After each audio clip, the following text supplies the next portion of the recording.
దేవుడు స్వస్థపరుస్తాడని నమ్ముతాను.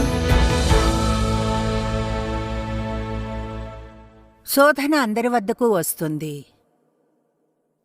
అయితే దాన్ని మొదట్లోనే కట్ చేయవచ్చును. మీ లోపల ఏం జరుగుతుందన్న దాని గురించి ఆలోచించాలి.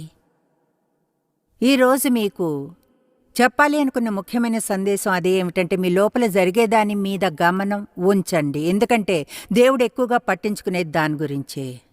హృదయశుద్ధి కలవారు ధన్యులు, వారు దేవుని చూచెదరు. మీరు దేవుని చూస్తారంటే ఏమిటి? బహుశా దాని అర్థం దేవుని నుంచి మరింత స్పష్టంగా వింటాం, మనకి ఎక్కువ గ్రహింపు ఉంటుంది, ఆయన సన్నిధిని ఎక్కువగా ఆనందిస్తాం.